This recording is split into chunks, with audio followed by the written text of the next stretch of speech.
Hello, welcome back to Wisdom and Finally Loving Yourself, a collaboration with Nikki from Inspired by Nikki.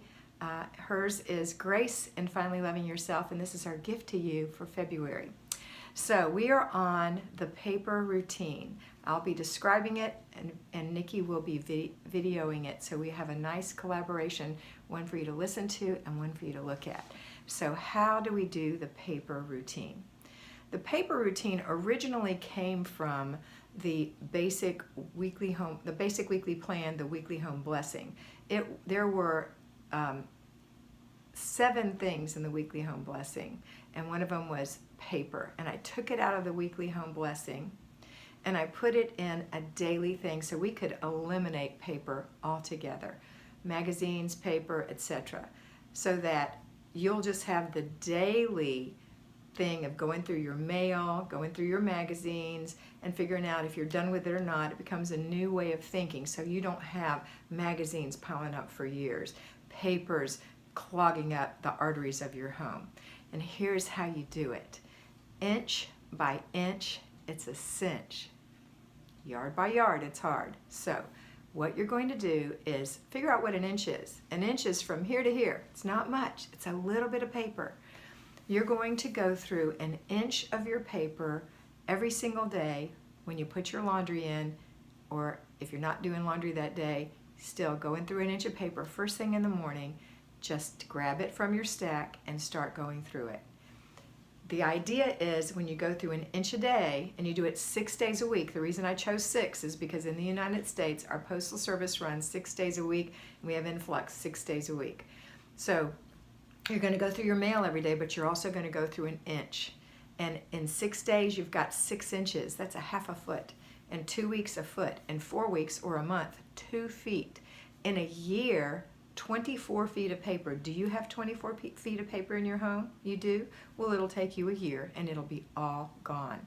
I know that's hard to believe, but I've had way too many people tell me that it's gone, including their file drawers and everything else. So you take an inch, and you're going to do 3 things. You are not going to process this paper. You're simply sorting. You're going to take the trash out of it. So you're going to go, well, that's trash, and that's trash, and that's trash, and you're going to shred it or throw it away, whatever you do with your paper. What's left is something that requires action, and it's going to go in your inbox. You don't have an inbox? Go to the Dollar Tree, buy one, a pretty little plastic inbox, put it on your desk or wherever it is that you do your paperwork, and it collects there every day for 6 days. On Wednesdays, you're going to go through it and do the action required. If you're going through 6 inches of paper a week, this is the truth, 98% or more of that is trash. So you're only going to have a little bit of action in there. Action of things like, oh, I need to call somebody, I need to put something in my planner, I need to dispute something, I need to pay this bill, I need to take this to the bank, whatever. Those are action items. Don't get fooled into thinking you need to save every bit of paper. You do not need to save bank statements. The bank has them online for you to access, or if you need them, they will print them for you. Sometimes at a fee, sometimes not. How often will you really need an old bank statement? So you won't need it much. And if you have to pay $1 or $2 to get them to print one from 8 years ago that's no longer online, then you do. But I can't imagine why, because we only in the United States go back 3 years. I know my friends in Australia go back 7 years for their paper for tax returns and things like that. But you don't need to keep bank statements. You don't need to keep bank statements. You don't need to keep paid bills. Everything is online.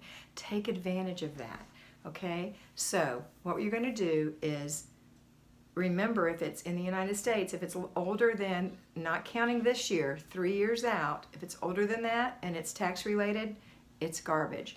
Unless you have a huge business and you've got some really tricky, sticky stuff, and that's not what we're talking about in your home. If it's older than 3 years, it's out. In Australia and other parts of the world where 7 or more, it's out, okay? That's gonna get you rid of a lot of stuff. A lot of health concerns. People have all kind of, the health companies in the United States at least will send you billions of things about your health and the bills you paid and how much they're paying and how much everybody else is paying. Look at it. If you need it for a month, hold on to it. If it's paid, it's paid. You have proof that it's paid. You have proof that it's paid. You don't have to have a piece of paper anymore. We live in a different age. Get rid of it. Okay, next. What else do they? Oh, advertisements. People, what happens is we take all the stuff out of the mailbox and we bring it in the house. It stacks on the counter for a while. Eventually, we don't know what's in it. We take it and we put it in a stack. That's why a lot of it's trash, because so much of it is just advertisements that have come in the mail that, even if it's a great coupon, it's expired. Now, I've had people find money, actual money. Recently, somebody found $500. I know I have a fly baby who found several $1,000s in bonds. So it's worth it to go through them. She had no idea those were in there. But it's worth it to go through it. But don't make yourself crazy. Just an inch a day until it's done. Okay, now this does not include books. Books are paper, it's true, but they're called books. They're in binding. We're talking about paper, sheaves of paper, your children's artwork. Now, there are things about this paper that the children bring in that you may want to save one or two. Don't save every single thing. Save one or two, and then at the end of the month, save one. And at the end of the school year, you've got a little handful, and you could say, this is Johnny's first grade paperwork. Okay? All right. I hope that was helpful for you. Have a wonderful day, and always remember that you are beautiful. Now go take a look and see what Nikki does.